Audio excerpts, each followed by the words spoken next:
Bakama d'Afkaf Aleph. Est-ce qu'une personne qui est rentrée dans un hôtel sans payer, est-ce que il est possible que d'après la halakha, il n'a pas besoin de payer?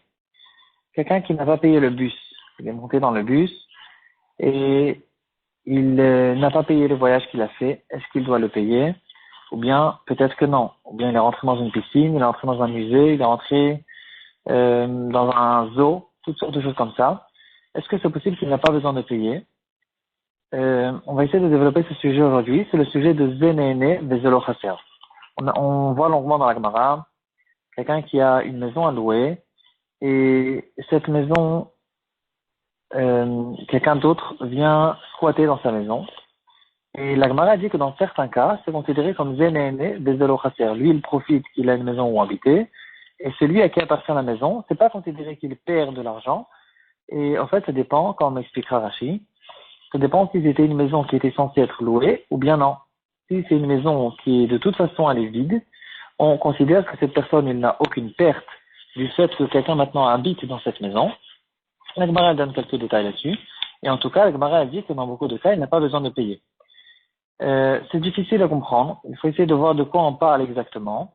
Et en fonction de ça, on va revenir aux exemples qu'on a donnés au début. Est-ce que quelqu'un qui rentre dans un musée, par exemple, sans payer, il peut considérer que le propriétaire du musée n'a rien perdu, et donc pourquoi je devrais lui payer? Donc, quels sont les détails qui nous ont été donnés dans la halakha? Est-ce qu'il y a une différence entre quelqu'un qui a utilisé un endroit qui est immobile, un endroit comme une maison ou un musée, un zoo, est-ce qu'il y a une différence ou bien c'est quelqu'un il a utilisé un objet, par exemple une voiture, de la voiture de quelqu'un d'autre? Finalement, il ne l'a pas usé, il a juste utilisé quelquefois. C'est du vol complet, mais est-ce qu'il a besoin de le payer? Et on va commencer par une histoire d'un groupe de jeunes qui sont arrivés en tant que touristes en Israël et ils n'avaient pas où dormir la nuit.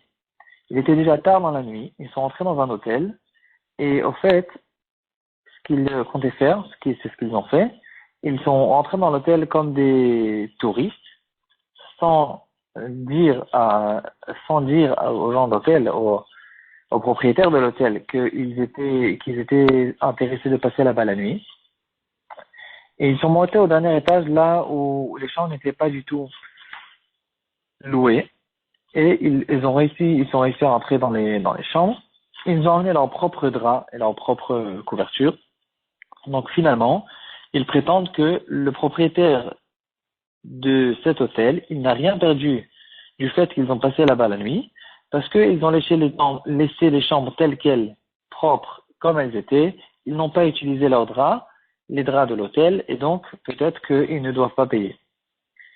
Donc bien sûr que plus tard, ils se sont réveillés à faire tchouva, c'est considéré comme du vol, mais la question c'est est-ce qu'il faut payer ou pas. On va essayer d'ouvrir un petit peu ce sujet. La Gemara, elle dit, l'exemple que la Gemara nous donne, c'est quelqu'un qui rentre dans une maison et squatte dans la maison de quelqu'un d'autre. Et ici, on voit que dans le cas où cette maison, c'est pas une maison qui est censée être louée, et quelqu'un il est rentré là-bas, c'est dans ce cas-là, on n'a pas besoin de payer.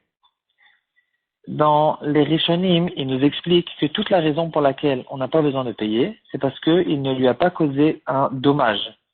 Donc, dans le cas où il lui a causé un dommage, ça c'est sûr que c'est considéré Zenéné Vezé oui Chaser. Il a perdu de l'argent parce que les gens ils voient qu'il y a ici quelqu'un qui se trouve dans la maison et donc il ne propose pas à louer la maison au propriétaire. Et donc c'est bien sûr considéré que cette personne qui a squatté, il lui a fait perdre de l'argent et il doit payer toute la location qu'il a utilisée.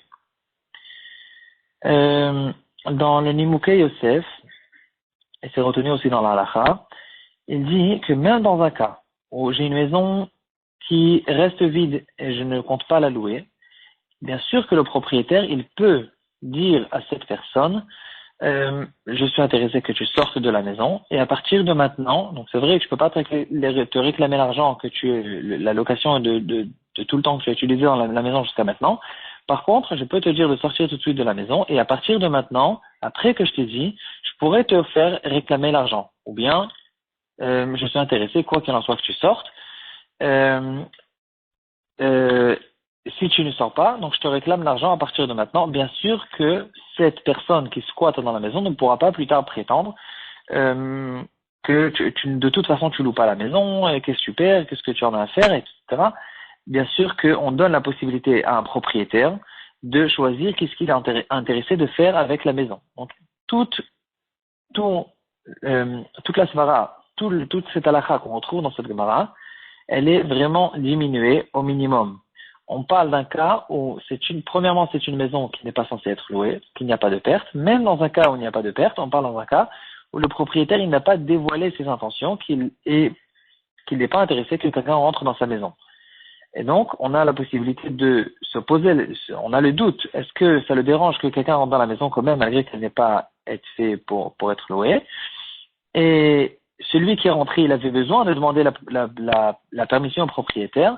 Il ne l'a pas fait, c'est du vol, mais est-ce qu'il doit payer? Dans ce cas-là, on dit que du moment que le propriétaire n'a pas dévoilé ses intentions, il peut dire Zenene, Vezé le Chasser et ne pas payer. C'est de ça qu'on parle. Comme ça, le Shulchan Aruch ramène la halakha dans Choshen Mishpat, Shin Samer Gimel Seif Vav, et dans le Sefer Mirat Enaim sur place, le Shma,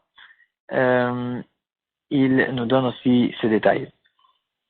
Donc, d'après tout ce qu'on a vu jusqu'à maintenant, dans le dernier cas qu'on a ramené, l'histoire de groupes de jeunes qui sont rentrés dans un hôtel, bien sûr qu'ils sont obligés de payer la location des chambres qu'ils ont pris. Pourquoi? Parce que tout le monde sait que quand on rentre dans un hôtel, de partout au monde, il y a à l'entrée de l'hôtel un guichet dans lequel il y a quelqu'un qui est responsable de faire payer les gens qui sont intéressés d'utiliser cet hôtel. Il n'existe pas d'hôtel qui est gratuit. Donc on sait que tous les propriétaires d'hôtels, ils sont makpidim et ils n'ont pas besoin de le dire clairement parce que ça a déjà été, c'est déjà dit. Toute l'organisation de l'hôtel, elle est en train de dire que le propriétaire n'est pas d'accord que les chambres soient utilisées par des personnes qui ne payent pas. Donc ça c'est clair, c'est évident. Et donc ça ressemble au cas où quelqu'un il a une maison et même donc premièrement c'est une maison qui est censée être louée. Mais dans le cas de la maison qui est censée être louée, ça ne suffit pas pour le faire payer. Parce que si par exemple quelqu'un il a plusieurs maisons, il a des maisons de vacances, il en a plusieurs et quelqu'un il est venu il a squatté dans une de ces maisons. Et il a dit, regarde, tu en avais encore 3 ou 4 qui n'étaient pas utilisés, donc ça veut dire que tu n'étais pas en train de la louer. Quand même, dans ce cas-là, c'est vrai qu'il peut prétendre Zénéné les Elochassia parce que tu vois bien que les autres maisons n'ont pas été louées, mais quand même, dans le cas où le propriétaire, il a dit clairement qu'il n'est pas intéressé que quelqu'un rentre là-bas, bien sûr qu'il peut plus tard demander de l'argent. L'hôtel, au fait, dans toute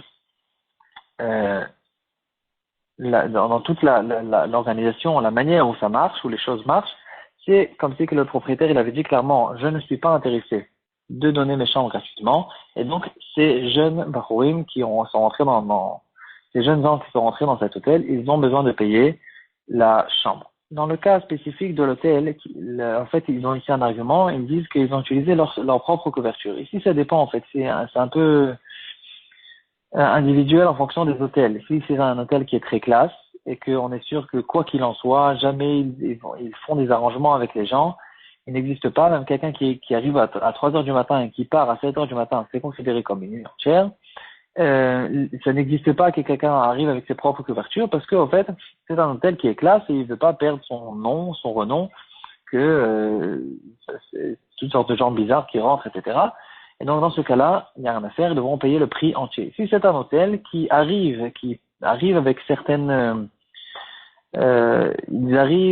certains arrangements avec les gens, il y a des choses comme celle-là, alors il faudra essayer dans le Bedin de s'arranger avec le propriétaire de l'hôtel et de lui dire, regarde, c'est vrai que tu n'as pas besoin, c'est pas comme si tu avais loué cette chambre complètement. Ils ont utilisé leur propre couverture, tu as gagné un petit peu d'argent. Essaie d'arriver avec un arrangement, mais quoi qu'il en soit, eux, ils doivent payer, c'est sûr qu'ils doivent payer la location. Est-ce qu'ils arrivent à avoir un arrangement avec l'hôtel ou pas? Ça dépend, en fait, du genre de l'hôtel. À cause de ça, quelqu'un qui est rentré dans un zoo, ou dans un musée, dans une piscine, ou toutes sortes de choses comme ça, en fait, il est en train d'utiliser un terrain. Il utilise un terrain personnel qui appartient à quelqu'un, que cette personne, il on considère que c'est comme si qu'il avait dévoilé clairement ses intentions, qu'il ne veut pas que les gens rentrent gratuitement. Il y a tout le temps à l'entrée quelqu'un qui vient, qui donne des tickets, qui fait payer. Et donc, on n'a pas le droit de rentrer, bien sûr, quoi qu'il en soit, mais même quelqu'un qui est rentré, il est censé payer et il n'y a rien à faire. S'il a fait tchouva, il a pris une certaine habitude qu'au courant des années, il utilise toutes sortes de choses de ce genre, il arrive à rentrer dans toutes sortes d'endroits de ce genre, il a besoin de payer si c'est un endroit qui appartient à des juifs. Entre parenthèses, un vol à des goïms, c'est aussi interdit. On n'a pas le droit de voler Gezel Akoum, c'est interdit, mais de rembourser, il n'y a pas de mitzvah de rembourser à un goï, à moins qu'il y ait un problème de chilou lachet. De là, on en arrive à quelqu'un qui a utilisé une voiture, la voiture de quelqu'un d'autre, ou bien qui est monté dans le bus. Est-ce qu'il y a une différence ou il n'y a pas de différence? Ici, on arrive à un chilou qui a été fait dans les poskim, une différence que les poskim ils font entre une utilisation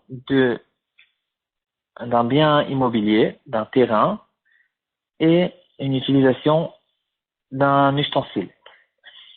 Pourquoi faire cette différence? Parce que il y a un halakha qui dit karka en exelet. Le terrain ne peut pas être volé, et l'ustensile, par contre, il est lui volé. Même un voleur qui utilise l'ustensile de quelqu'un d'autre, il fait une certaine possession dans cet ustensile, qu'on appelle kinyan exela. C'est pas que bien sûr ça lui appartient et que maintenant il pourra l'utiliser, c'est on considère que maintenant cet ustensile appartient au voleur en ce qui concerne la responsabilité qu'il a à prendre envers cet ustensile. Il a des responsabilités, et donc en fait, cette responsabilité nous donne une certaine possibilité de dire que, entre guillemets, cet ustensile lui appartient. Et qu'est-ce que ça nous donne ici? Quelqu'un qui utilise une voiture, la voiture de quelqu'un d'autre, bien sûr, on ne parle pas de l'essence qu'il a utilisée qu'il devra payer. On ne parle pas non plus s'il a fait descendre le prix de la voiture ou bien il a fait une rayure ou quelque chose comme ça. Tout ça, bien sûr, qu'on ne parle. On ne parle pas de ça. Ça c'est clair qu'il paye. On parle de l'utilisation elle-même de la voiture. Puisque ce voleur, il a utilisé une voiture et maintenant, en utilisant cette voiture, il a fait un kinyan meshicha.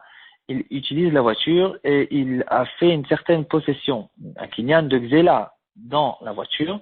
Dans ce cas-là, il n'aura pas besoin de payer ce qu'il a utilisé dans la voiture parce que cette responsabilité lui donne, on considère comme si que ça lui appartenait. Donc, le cas, quelqu'un qui, par exemple, une voiture qui est mise en location et elle ne devait pas être louée de toute façon pendant cette période, il a des preuves que, par exemple, le propriétaire, il avait encore plusieurs voitures qui n'étaient de toute façon pas louées. Et donc, il ne lui a pas causé un manque, il n'a pas causé un dommage, il n'a pas fait perdre de l'argent.